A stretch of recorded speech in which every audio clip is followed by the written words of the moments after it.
ఇక్కడ చర్చకు ఆస్కారమే లేదు. సూర్యుడు ప్రతిరోజు 360 రోజులు బగబగ మండుతాడు.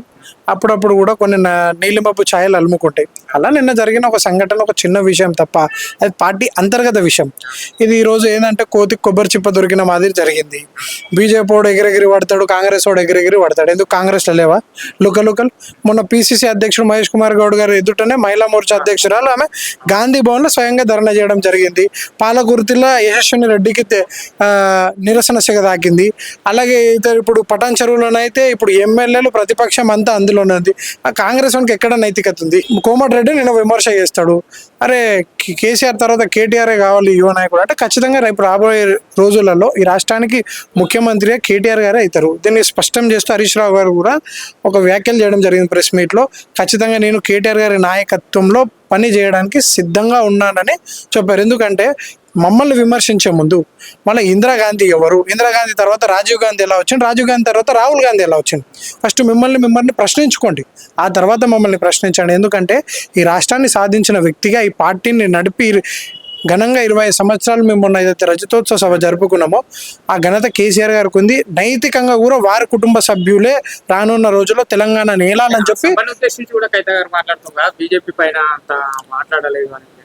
ఎస్ గతం నుంచి మీరు ఎప్పుడు చూసుకున్నా కూడా ఇప్పుడు బండి సంజయ్ కానివ్వండి, కిషన్ రెడ్డి ఆనాడు బండి సంజయ్ అధ్యక్షుడు ఉన్నప్పుడు ఎవరిపైన పోరాటం చేసిండు? ఇదే కేసీఆర్ గారి పైన కదా.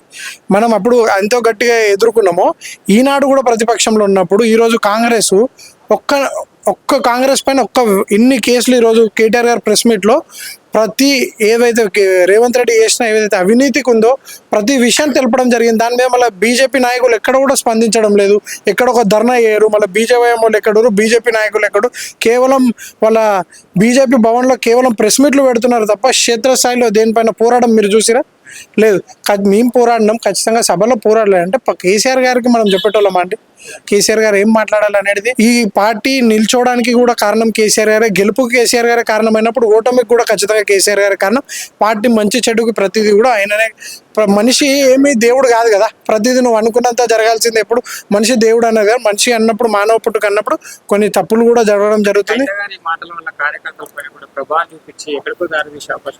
లేదండి, ఖచ్చితంగా ఇది ఇంకొక 2 రోజులలో నాకు తెలిసి కేసీఆర్ గారు పిలుచుకొని సమావేశం చేసి వారికి కూడా దిశానిర్దేశం చేసి భవిష్యత్తులో ఎలాంటి చర్యలు కాకుండా చర్య తీసుకుంటారని చెప్పి ఒక లెటర్ బయట పెట్టినని అక్కడనే చెప్పింది. కాబట్టి ఆ దయ్యాలు ఎవరో కూడా నాకు తెలిసి అంతర్గతంగానన్నా కనీసం కేసీఆర్ గారికి తెలియజేస్తే దానిపైన ఫర్దర్ ఏదైనా యాక్షన్ తీసుకొని దాన్ని అక్కడికే సద్వినియోగం చేసి భవిష్యత్తు మనం ఎట్లయినా అధికారంలోకి వచ్చేది ఉంది. కాబట్టి మనం ఎప్పుడు ప్రజల సమస్యలు మనం లేవనెత్తుకోవాలి తప్ప పార్టీలో ఇలాంటి సమస్యలు ఉండొద్దని చెప్పి కూడా పార్టీ అంతర్గతంగా చర్చలు చేస్తుంది. భవిష్యత్తులో ఇలాంటి చర్చలకు ఆస్కారం లేకుండా భవిష్యత్తు ప్రజల కోసమే మనం పనిచేసే విధంగా ఉండాలని చెప్పి కూడా ఆలోచన ఉంటుందని చెప్పి ఆశిస్తున్నాం. ఏం చెప్తారు ఏడాదిన్నర పరిపాలన గురించి? ఇక మీరు చెప్పడేంది, ప్రతి ఒక్కరు చూస్తున్నారు కదా. మీరు ఎక్కడ ఏ రాష్ట్రం ఏ నియోజకవర్గం మొత్తం రాష్ట్రవ్యాప్తంగా ఎక్కడ తిరిగినా కూడా ప్రతి నోట్లకేం తిట్లు తప్ప ముఖ్యమంత్రికి ఏదైనా ఉందా? 15 నెలల కాలంలో ఒక ఇటుక వేసింది కాదు, ఒక కట్టింది లేదు తప్ప నిర్మించడం ఎక్కడ లేదు. ప్రతి జాగాలో శిలా పథకాలు వేస్తున్నాడు తప్ప వర్క్ ఎక్కడన్నా కొనసాగుతుందా? ముఖ్యమంత్రి అంటాడు డబ్బులే లేవంటాడు, కానీ అందాల పోటీలు పెట్టడానికి 300 కోట్లు కేటాయించింది. మళ్ళీ అవి ఎక్కడికైనా వస్తున్నాయి. రిటైర్ అయిన ఉద్యోగులకి డబ్బులు లేవంటాడు, గవర్నమెంట్ ఉద్యోగులకు ప్రజలకి దెబ్బలాడే విధంగా ఏదైతే వ్యాఖ్యలు చేసిండో ఒక ముఖ్యమంత్రి, నువ్వు రాష్ట్రానికి ఒక ముఖ్యమంత్రి తీరుగా వ్యవహరించాలని చెప్పి కూడా ముఖ్యమంత్రికి హెచ్చరిస్తున్నాం. నువ్వు ఏదైతే విధ్వంసం చేసినావు 15 నెలల కాలం, నువ్వు తిరిగి మేము అధికారంలోకి వచ్చిన కల్లా ఖచ్చితంగా కొంచెం సమయం కూడా పడుతుంది. ఎందుకంటే ఇప్పుడు మొత్తం అభివృద్ధి పదంలో నడిచే తెలంగాణ నువ్వు బ్రేక్ లేసే విధంగా చేసినావు. మళ్ళీ దాన్ని ఆ బండికి కొంచెం ఇంధనంగా సాగించి ముందుకు తీసుకెళ్లాల్సిన పరిస్థితి భవిష్యత్తు మొత్తం కూడా బీఆర్ఎస్ పైన ఉందని చెప్పి కూడా మేము భావిస్తున్నాం. టూరిజం పెరుగుతుందంటే ఇప్పుడు ముఖ్యమంత్రి అధికారంలో రాగానే నేను కేసీఆర్ గారు ఆనవాళ్ళు చేర్పిస్తాను అన్నట్టు. ఈరోజు అదే ఆనవాళ్ళ ముంగట నువ్వు దిగి నీ మంత్రులు కానివ్వండి, ఇప్పుడు వచ్చిన గెస్టులు ప్రతి ఒక్కరు కూడా అదే కేసీఆర్ గారు నిర్మించిన యాదాద్రి కానివ్వండి, సెక్రటేరియట్ కానివ్వండి, ఇతరత్ర స్థానిక ప్రతి జాల పర్యటించి అక్కడనే కదా మీరు ఫోటోలు దిగుతున్నారు. కేసీఆర్ గారు ఆనవాళ్ళు అనేది అందుకే మేము ఎప్పుడు ముందర నుంచి కూడా ఇదే హెచ్చరిస్తున్నాం. ఇది ఎవరు చెరపని చరిత్ర. కేసీఆర్ గారు అనేది ఈ చరిత్ర ఉన్నన్ని రోజులు భారతదేశ చిత్రపటంలో తెలంగాణ అనే రాష్ట్రం ఉన్నన్ని రోజులు కూడా ఖచ్చితంగా కేసీఆర్ గారు ఆనవాళ్ళు చెరిపే ప్రసక్తే లేదు. ఈ రాష్ట్రాన్ని సాధించిన వ్యక్తిగా గర్వంగా మనం తెలంగాణ అని బిడ్డ అని చెప్పుకునే పరిస్థితి తెచ్చిందే కేసీఆర్ అని కూడా ముఖ్యమంత్రి గమనించాలని కూడా తెలియజేస్తుంది. ఢిల్లీకి కేంద్ర నాయకుల కాలు పట్టుకోవడానికి, ఇటు ఢిల్లీ మూటలు అందజేయడానికి వెళ్తున్నాడు తప్ప ఇంకో మార్గం ఏం లేదు. గతంలో 2014లో తెలంగాణ ఏర్పడంగానే కొత్త ప్రభుత్వం రాగానే కొన్ని సంవత్సరాలు మనం కూడా కేంద్రంతో సఖ్యత ఉన్నాం. వాళ్ళు డబ్బులు ఇయ్యలేని పక్షాన మనం భారతదేశానికి జీడిపిలో చాలా కాంట్రిబ్యూషన్ చేసిన పరిస్థితి అయినప్పటికీ కూడా మనకి తిరిగి ఏవైతే నిధులు రావాలో అది ఏకపక్షంగా రాని పరిస్థితి ఉండే. ఎందుకంటే అధికారం పూర్తి స్థాయి అధికారం వాళ్ళ చేతిలో ఉన్నప్పటికీ ప్రాంతీయ పార్టీలు అనేది కూడా అంచివేసే ధోరణి చూసాం మనం. సో కేసీఆర్ గారు ఆనాటి నుంచి కూడా ధిక్కార స్వరం కేంద్రానికి వినిపించడం జరిగింది. ఖచ్చితంగా మా నిధులు మాకు రావాలి, కేంద్రం నుంచి ఏవైతే మాకు రావాలో ఇవన్నీ కూడా మాకు రావాలి. మా నిధులు తీసుకొని పక్క రాష్ట్రాలకు పెడుతున్నారు. తెలంగాణకి ఒక్క మెడికల్ కాలేజ్ ఇచ్చిందా? ఏం అభివృద్ధి చేసింది? ఎక్కడ వేసింది? సరే, ఇప్పుడు కేసీఆర్ గారు కట్టిన కాళేశ్వరం ప్రాజెక్టు మీద కూడా బీజేపీ వాడు కాంగ్రెస్ వాడు మాట్లాడతాడు. మళ్ళీ మొన్న ఒక రైల్వే స్టేషన్ ఓపెన్ చేస్తే అక్కడ పెంకులు ఈడు పడుతున్నాయి. ఇదా కేంద్రం కూడా నిర్మించింది? అంటే అది కూడా ప్రజా సొమ్ములతోనే కదా నిర్మించింది. మళ్ళీ దానిపైన ఎందుకు బీజేపీ వివరణ ఇవ్వదు? దాని మీద ఎందుకు కాంగ్రెస్ వాడు ప్రశ్నించాడు? ఎక్కడో ఒక కాళేశ్వరం ప్రాజెక్ట్ అనేది అన్నారం, సుందిల్లా ఇలాంటి పెద్ద ప్రాజెక్టు, అందులో 2 పిల్లర్లు పూర్తిగా ఆగమైపోయింది, కాళేశ్వరం కొట్టుకుపోయిందన్న పరిస్థితిలో ఈరోజు రాష్ట్ర ప్రజలందరినీ మోసం చేయాలనుకుంటారో రాష్ట్ర ప్రజలందరూ కూడా గమనిస్తున్నారు. ఆడ 1,00,000 కోట్లు కూడా ఆ ప్రాజెక్టు కాకపోతే అందులో 1,00,000 కోట్ల అవినీతి అయిందని చెప్పి అది పిల్లనిచ్చిన మామను తిడుతుండే. ఇక మా సామాన్య ప్రజలు ఎక్కడ పిల్లనిచ్చిన మామ కూడా అంటుండే అక్కడ ఎక్కడ అవినీతి ఉందని చెప్పి. తాగునీరు సాగునీరు అందించడానికి ఇది మనం విమర్శించడం కాదు, ఈరోజు కాంగ్రెస్ వాడు అనడం కాదు. ఈరోజు మహారాష్ట్రలో ఉన్న ముఖ్యమంత్రి గతంలో ఆ ప్రాజెక్ట్ కట్టినప్పుడు అన్నాడు, రాజశేఖర రెడ్డితో కాని పని చంద్రబాబు నాయుడు చేయలేని పని చంద్రశేఖరరావు గారితో అయ్యిందని చెప్పి అభినందించిన వ్యక్తి ఈ రోజున్న మహారాష్ట్ర ముఖ్యమంత్రి ఆనాడు కూడా తెలపడం జరిగింది. సో బీజేపీ వాళ్ళు కూడా తెలుసుకోవాలి, ఏదో సముద్రంలో వృధాగా పోయే నీరుని లిఫ్ట్ ఇరిగేషన్ ప్రాజెక్టు ద్వారా తాగునీరు సాగునీరు అందించింది.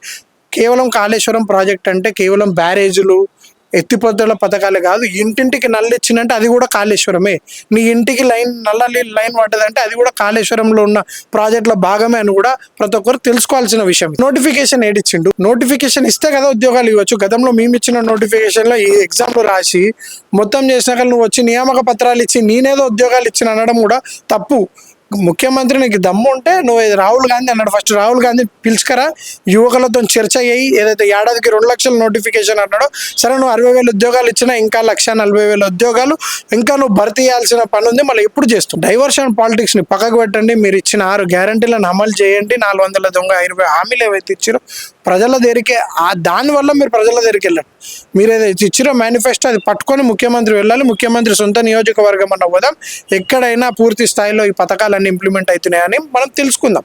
ఏం చెప్తారు? చివరి 7.5 పరిపాలన పట్ల ప్రజలు సంతృప్తిగా ఉన్నట్టు? ప్రజలు మాత్రం ఎక్కడ సంతృప్తి లేదు. కేవలం సంతృప్తిగా సంతోషంగా ఉందంటే ముఖ్యమంత్రి కుటుంబం, ముఖ్యమంత్రి అన్న.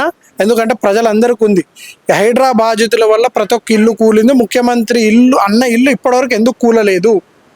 దానిపైన ముఖ్యమంత్రి మళ్ళీ వివరణ ఎప్పుడు ఇస్తాడు? నీ అధికారంలో ఉన్న ఎమ్మెల్యేలు కానివ్వండి, మాజీ మంత్రులు ఎవరైతే ఆ మంత్రులుగా ఉన్నారో వాళ్ళందరూ ఫామ్ హౌస్లు ఏవైతే చెరువు ఒడ్డున కట్టుకొని పేపర్లలో బహిర్గతంగా అయిన విషయాలు అవన్నీ కూడా ఉన్నాయి. మళ్ళీ అవన్నీ కూడా ఎప్పుడు కూల్చుతున్నాడని ముఖ్యమంత్రిని స్వచ్ఛందంగా ప్రజలు అడగడం జరుగుతుంది. ఈరోజు తెలంగాణ భవన్ అనేది ప్రజలందరికీ అందుబాటులో ఉంది. ప్రశ్నించడానికి మేము ప్రశ్నించినాం కాబట్టి హెచ్సియు అనేది ఏదో కుంభకోణం 400 ఎకరాలు ఏదైతే కుంభకోణం చేద్దామనుకున్నా దాని ఆపిరు. హైడ్రాకి కూడా మేము అడ్డుకున్నాం కాబట్టి మా నాయకుడు కేటీఆర్ గారు పర్యటించారు కాబట్టి రాష్ట్ర వ్యాప్తంగా కూడా అది జరగడం జరిగింది. అలాగే రైతు బంధు కూడా అక్కడిక్కడ ఏదో 1 ఎకరం 2 ఎకరాలు పడుతున్నాయి తప్ప పూర్తి స్థాయిలో అది కూడా జరగడం లేదు. ఆశా వర్కర్లకు ఆశ పెట్టిండు తప్ప వాళ్ళను కూడా కొట్టించే పరిస్థితి చూసినాం. పోలీసులను ఏ విధంగా వాడుతున్నారు అనేది ఈరోజు ముఖ్యమంత్రి అధికారంకి వచ్చే ముందు అన్నాడు. 6 గ్యారంటీలో 7వ గ్యారంటీ కూడా ప్రజాస్వామ్యంలో మేము ప్రశ్నించే వాళ్ళకు కూడా అవకాశం ఇస్తామన్నారు. మళ్ళీ ఈరోజు ప్రశ్నించే వాళ్ళకు కూడా జర్నలిస్టులు వాళ్ళని కూడా అరెస్ట్. ఎక్కడ 15 నెలల కాలంలో ఎక్కడ అభివృద్ధి ఉంది, ఎక్కడ సంతృప్తి అనేది కూడా మీరు కూడా తెలియాలి మన ముఖ్యమంత్రి.